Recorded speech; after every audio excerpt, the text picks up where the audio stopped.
You were what we can say you were just chilling. Okay, get this. You're a lawyer, Mhm. maybe just finishing up some paperwork, thinking about lunch, and your phone rings. Right. But it's not the court clerk. It's just some concerned citizen. Okay. And they're telling you they just saw your client, an OCS, right, a police officer in charge of a station being taken away. Looks like he's heading to court. Wow. Okay. So not official notice at all. None. And then you find out he's about to be charged with murder. You heard about it from a tip-off. That sounds, well, it sounds like something straight out of a legal drama. But this isn't fiction, is it? Not at all. Today we're doing a deep dive into exactly that kind of situation. Yeah. It's complex, definitely dramatic. We're looking at an arraignment that's kicked up some really strong accusations. Accusations of what? Procedural ambush? Procedural ambush, yeah. And even more, claims of political motivation behind it all. Right. So where are we getting this story from? Our source here is a YouTube video transcript. It's from the Court Helicopter channel. And it features a lawyer directly involved talking about the arraignment of this OCS, Mr. Taalam, and several others facing these murder charges. Got it. So our mission today really is to unpack this whole legal tangle. We need to explore why the defense lawyers are using such strong language, trial by ambush. Yeah, and dig into why they think the state acted so quickly. What were the alleged reasons? And importantly, understand the defense's game plan. How are they planning to fight back against what they're calling a political witch hunt? Exactly. So you listening, you'll get a real sense of this intricate dance, between legal rules, basic rights, and this is key, public pressure. Okay, so let's set the scene. How did the defense lawyer describe finding out? Well, the lawyer says they were basically chilling in our offices and in other matters in court, just a normal day. And then, bam, suddenly informed Mr. Taalam, the OCS, is being brought to court for murder. The state just decided, let's do it today. But crucially, as the lawyer points out, they did not inform the lawyers. right, which forced them to scramble, I assume. Totally. Had to rush down to the court. And that's why the lawyer uses that phrase, calls the state's actions an ambush. Even calls them legal bandits. Strong words. So what happened immediately in court then? Did this lack of notice cause a problem? A major one. Turns out, 2 of the accused didn't have lawyers with them. And for a murder charge in the high court? Exactly. Legal representation is mandatory for a plea. You have to have a lawyer. So the court literally couldn't proceed. Its hands were tied. Completely. The whole thing had to be postponed, pushed to the next day to make sure everyone had a lawyer. And the defense lawyer points out, doesn't he, that the state knew these people had lawyers. They knew a plea couldn't happen without them. Yes, that's a key part of their argument. They allege the state knew perfectly well representation was needed, but tried to proceed anyway. The lawyer mentioned the judge actually chased the state prosecutor on this very point.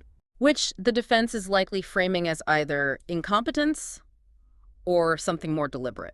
A tactic, perhaps. That seems to be the implication, yeah. It really throws the right to counsel into sharp relief, doesn't it? How non-negotiable it is, especially in such serious cases. Absolutely. And this seems to be where the defense claims move beyond just, a procedural hiccup. They're not just saying, oh, you forgot to call us. No, not at all. They claim they know why the state was supposedly in such a rush, why today specifically. Okay, so what are the alleged reasons? You mentioned 2 earlier. Right. Reason number 1, according to the defense, is all about another court case. Okay. There's apparently a pending constitutional court hearing. The defense had already gone to the constitutional court before this arraignment happened. Challenging what, exactly? Challenging the whole basis of the investigation, basically. Why wasn't there an inquest, first, a formal inquiry into the death before jumping to potential criminal charges? Ah, I see. And that constitutional case has a date? It does. It's scheduled to be heard by a judge on the 30th of this month. So the defense theory is by rushing the murder charges today. Exactly. The state can then go to the constitutional court on the 30th and say, well, Your Honor, this is irrelevant now. The individuals have already been charged with murder. They're trying to make that constitutional challenge moot. Trying to basically pull the rug out from under the defense's constitutional challenge. That sounds like what the lawyer called sharp practice. That's the term they used, sharp practice, which, as the lawyer pointed out, shouldn't be something the state engages in. It implies something clever, maybe, but unethical, borderline dishonest, used to gain an edge. It definitely raises serious questions about using legal procedures in, shall we say, unintended ways.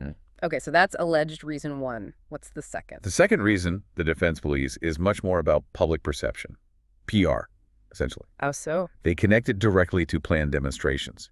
Apparently, the Gen Z population has demonstrations scheduled for the 25th. That's Wednesday. Okay, so the state rushes the charges before Wednesday. Right. That's why. To appease people. That's the claim.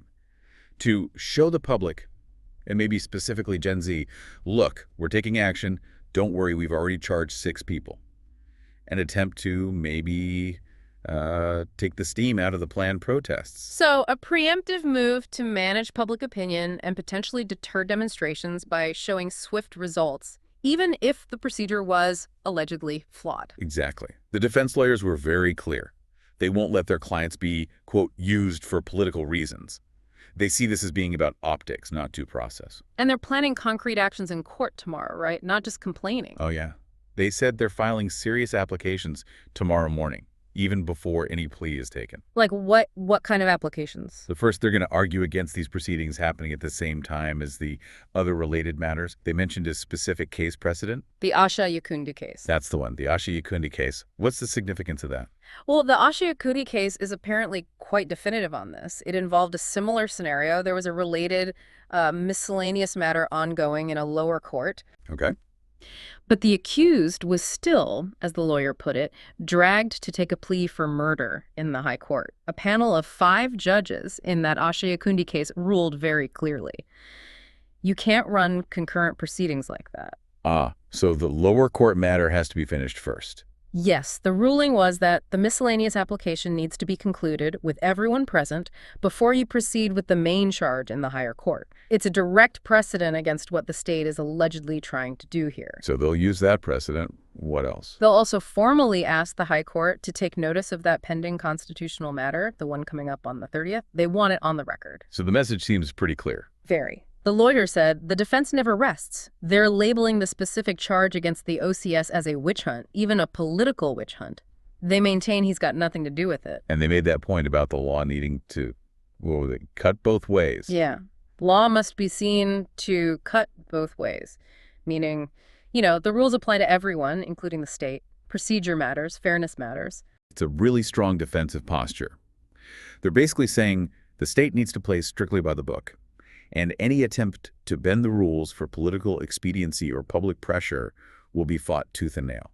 It really highlights that inherent tension, doesn't it? The public often wants quick answers, quick justice, especially in serious cases. But the legal system demands careful steps, due process. Absolutely. Yeah. So just to wrap this deep dive up then, we've really walked through a pretty intense legal scenario here. You have these strong claims of trial by ambush. Deeply tangled up with allegations of bigger political motives. Right. The defense seeing the state's haste as a way to, 1, potentially circumvent that constitutional court hearing on the 30th. The one challenging the investigation itself. And 2, as a kind of PR move aimed at heading off those Gen Z demonstrations planned for Wednesday the 25th. And we've seen the defense's response. The defense never rests. They're coming out swinging tomorrow with applications, citing the Asha Yakundi precedent about concurrent proceedings, flagging the constitutional case. And sticking to their guns that this is a witch hunt, particularly regarding the OCS, insisting that the law has to be applied fairly.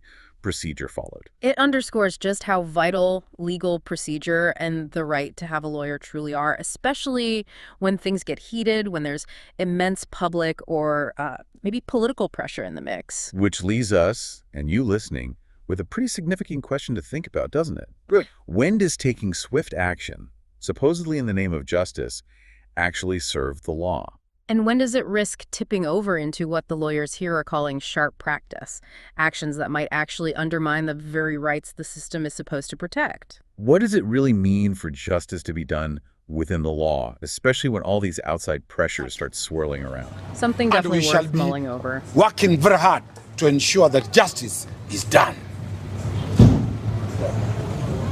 As we have said, the state should operate within the law. Anything else, the defense will never rest. We shall always be available to defend our client and the OCS. As I said, this is a witch hunt. This is a political witch hunt. The OCS has nothing to do with this matter, unless there's any questions.